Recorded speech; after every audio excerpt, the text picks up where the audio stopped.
guys, I'm Sage Valentine and I'm back here to review another episode of NBC's Emerald City. This time it's all about Season 1, Episode 6, entitled Beautiful Wickedness. So let's talk about the wizard.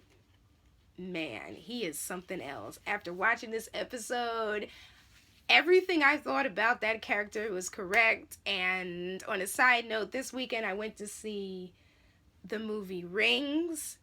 And Vincent Donofrio, who also plays the wizard in Emerald City, is in that movie. And it didn't get the best reviews. I personally liked it.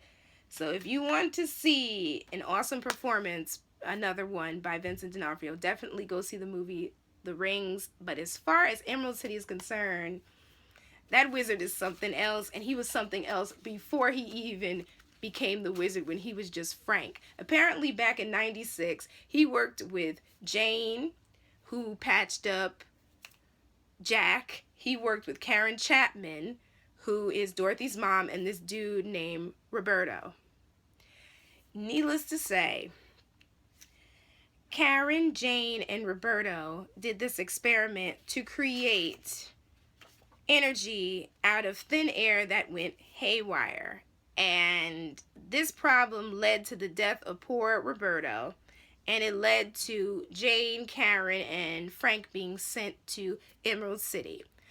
And on a side note, it appeared that Frank, because I was about to call him the wizard, even though he is a wizard, but in that scene he was just Frank, felt some type of way about Karen. Like, he liked her, and he kind of liked the people he worked with, but he really didn't like being ignored.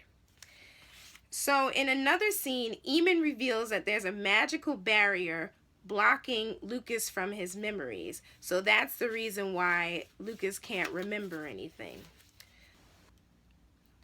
The wizard will not allow anyone to read Dorothy's mind.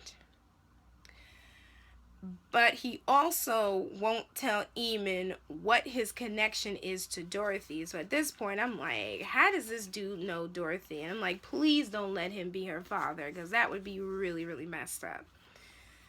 West tried to break the spell on Lucas's mind, but she realizes that Glinda is the reason why there is that barrier on his mind.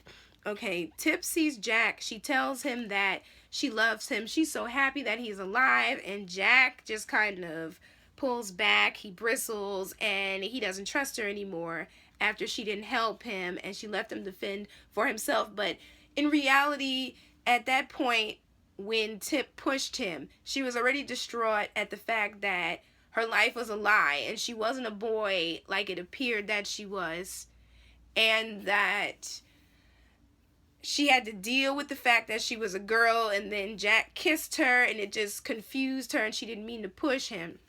But Jack doesn't want to deal with her anymore. On top of the fact that Jack and Ev sort of have something going on, so Jack has kind of moved on. Poor little Tip. So Lady Ev makes Jack show her what Jane did to his body, meaning she wants to see the tin body. I'm like, all right, Lady Ev.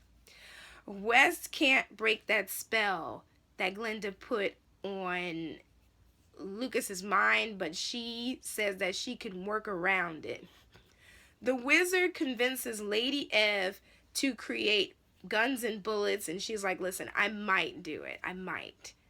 West performs a ritual, and it works. Apparently, Lucas drove some sort of wagon, and there were all these girls inside, and they were magical girls, and one girl in particular that stands out was little Sylvie. So it all makes sense why Sylvie ran to Lucas in that episode when Lucas and Dorothy and Toto were in the woods. And we're like, where did this little girl come from? And why is she latching on to Lucas? Now we know that she knew him and she trusted him.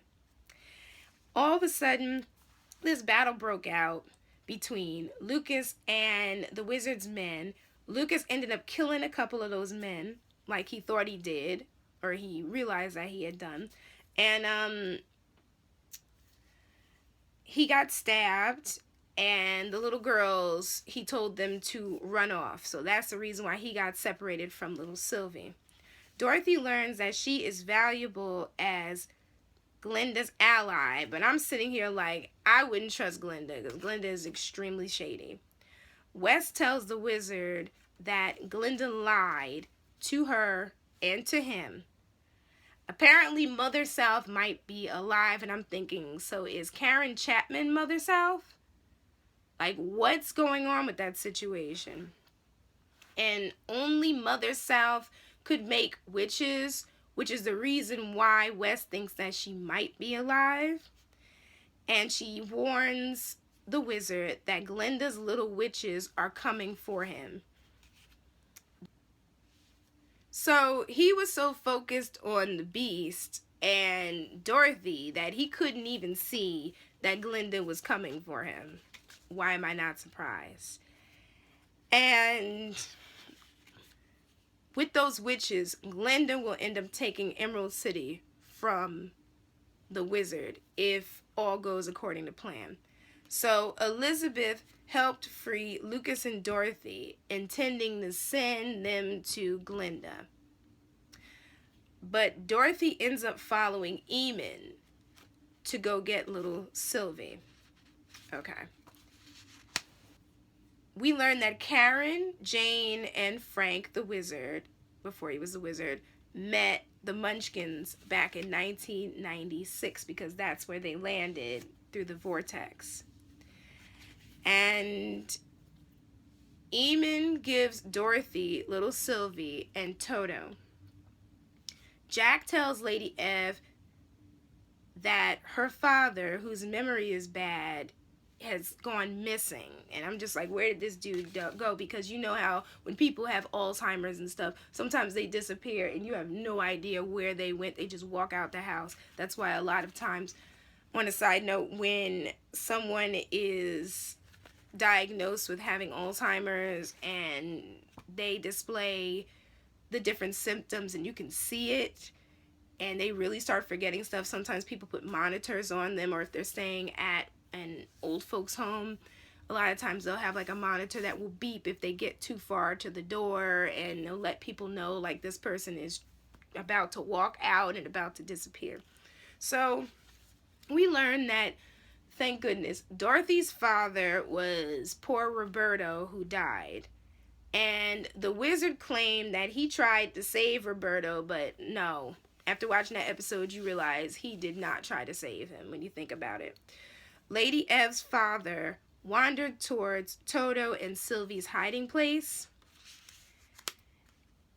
And the wizard revealed that he could send Dorothy home with this vortex chamber that he created.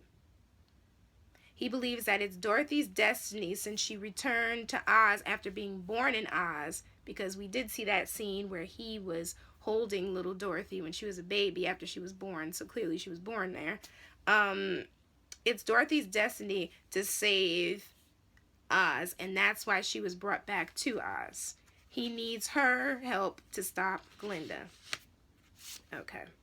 So little Sylvie felt threatened by Lady Ev's father, despite the fact that he was harmless. He was just forgetful, and she ended up turning him to stone by accident. After Lucas, Dorothy, and Sylvie reunite with Toto, Elizabeth sends them to a safe house. So apparently, poor Anna was being used. She was learning all of that information, and that info was going back to Glinda via Elizabeth. And the thing was, once Glinda learned everything she needed to know about what the wizard was doing, that was going to be the end of the wizard. In other words, it seems like Glinda was going to knock him out of the way and take over Emerald City and Oz. I was right about her. Glinda is shady. So in another scene, we see the wizard showing the little Munchkin or Munchkin children science. That's his form of magic. And all of a sudden, Ojo's wife Nahara pops up and she shows him her magic. And all I can think of is Nahara being stuck in the prison of the abject, that mud pit. And she was put there by East, and East did it as the decree or under the decree of the wizard, because you know the wizard is completely anti-magic. So Lady Ev wants blood after her father died, and that's completely understandable. Unfortunately, like I said, it was an accident. It wasn't done on purpose, but Lady Ev is pissed. So the wizard uses her anger to convince her to go kill Glinda. He wants her to do it using Dorothy's gun. And he demonstrates what the gun can do by shooting poor Anna and killing her. So I was fooled. I thought that he liked Anna. I thought that he had calmed down on his suspicion of her, despite the fact during the episode he was kind of looking at her a certain way, but still I held on hope that maybe he would kind of change his mind. And I was just like, well, he's gonna end up killing Elizabeth. I didn't think it would be Anna, and of course it ended up being Anna, so I was wrong about the wizard and his feelings towards Anna. So the moral of this episode is as follows. The wizard is a hater. He is insecure and jealous, superbly so. He outlawed magic because it outshined him, and he sabotaged that machine at his job because he wasn't getting enough attention from Karen. I don't even think it was Jane or Roberto, it was Karen. So this episode was written by, and I hope I'm getting her name right, Kelly Ann DeConnick. She wrote the most awesome graphic novel series called Bitch Planet. It's an amazing series. Amazing. And I really do have to go and pick up volume 2 of Bitch Planet, because volume 1 was insane. It's under the Image Comics label, and she also hosted the panel for Emerald City at New York Comic Con that I attended.